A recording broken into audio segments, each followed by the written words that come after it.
Saudaraku sekalian, kali ini saya ingin memberi renungan berjudul Tuhan Melihat Hati.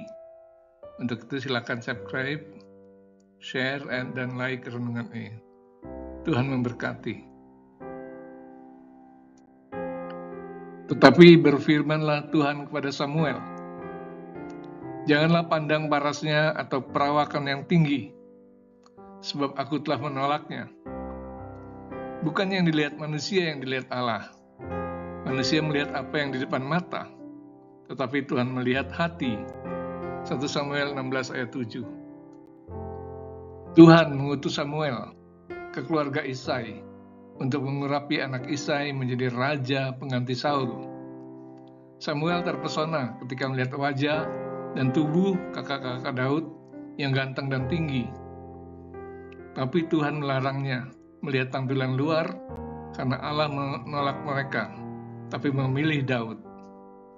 Manusia sering terkecoh karena melihat tampilan luar, tapi Tuhan melihat ke dalam hati.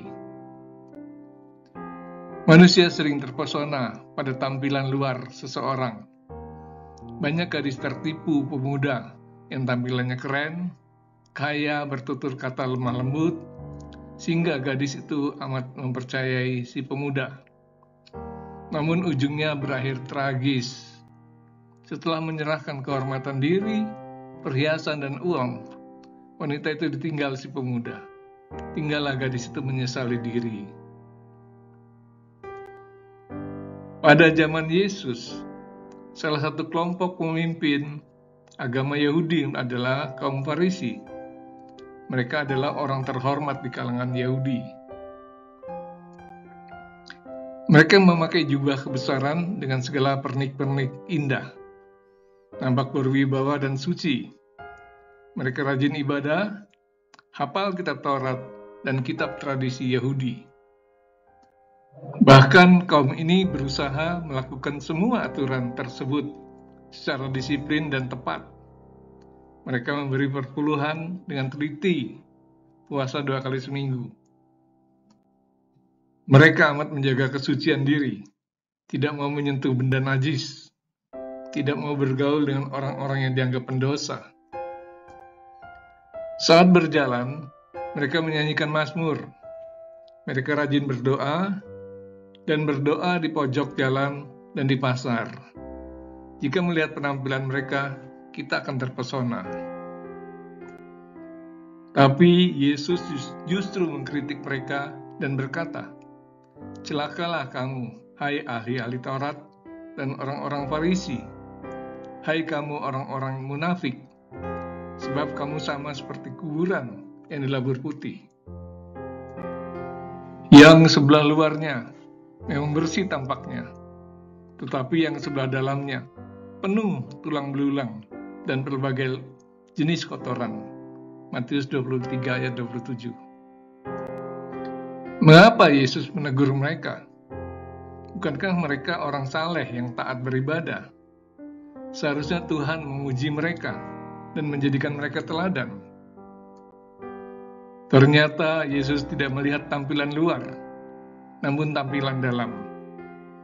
Demikian jugalah kamu, di sebelah luar kamu tampaknya benar di mata orang, tapi di sebelah dalam kamu penuh kemunafikan dan kedurjanaan.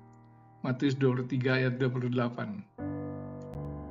Dan Yesus berkata, sebab itu turutilah dan lakukanlah segala sesuatu yang mereka ajarkan kepadamu, tetapi janganlah kamu turuti perbuatan-perbuatan mereka.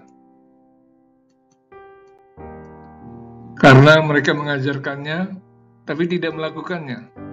Matius 23 ayat 3. Lain yang diajarkan, lain pula yang dilakukan. Lain di mulut, lain pula di perbuatan. Itulah munafik. Mengapa mereka disebut orang durjana? Karena mereka sombong, meninggikan diri, menganggap diri suci, paling benar, dan menganggap orang lain sebagai orang berdosa. Kaum Farisi melakukan ibadahnya untuk dirinya sendiri, agar dipuji. Dia berdoa mengucap syukur atas kebaikan dirinya sendiri. Lukas 18 ayat 11-12. Akibatnya, orang Farisi itu tidak dibenarkan Tuhan. Mengaku taat pada hukum Taurat, tapi faktanya mereka melanggarnya. Taurat melarang membunuh, tapi mereka merencanakan membunuh Yesus. Matius 26 ayat 4. Taurat melarang bersaksi dusta, tapi mereka sepakat untuk berdusta.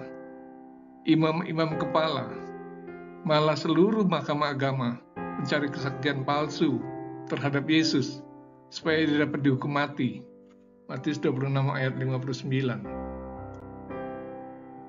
Ketika Yesus bangkit, mereka menyuap para serdadu agar berdusta. Mereka juga menjadi hamba uang. Lukas 16 ayat 14. Saat ini di kalangan Kristen terlihat munculnya ragi Farisi ini. Sebagian orang Kristen sadar atau tidak sadar sudah mengikuti perbuatan orang Farisi. Munafik, sombong, mengejar pujian manusia, suka menghakimi dan menjadi hamba uang.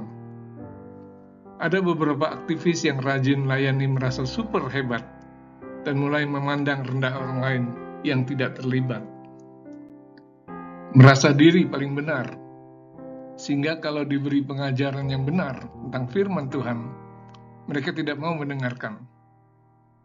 Ada juga kegiatan ibadah yang tujuannya meraup keuntungan besar, sebab mengira ibadah itu adalah suatu sumber keuntungan.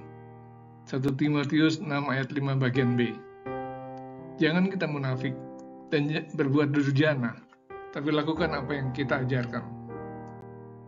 Jangan menghakimi orang lain. Mungkin saat ini kita sering dipuji orang. Terimalah pujian itu dengan ucapan syukur, tapi waspadalah agar hal itu tidak membuat kita menjadi sombong. Jika kita tidak waspada, kita akan mengalami kejatuhan fatal. Sebab semua kemampuan kita bukan karena kehebatan kita, tapi semata-mata karena anugerah Tuhan. Manusia kagum dengan tampilan kita, tapi Tuhan menyelidiki sampai kedalaman hati kita.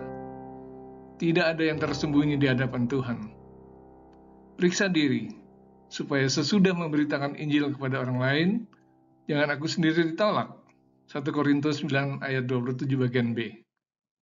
Tuhan memberkati. Amin.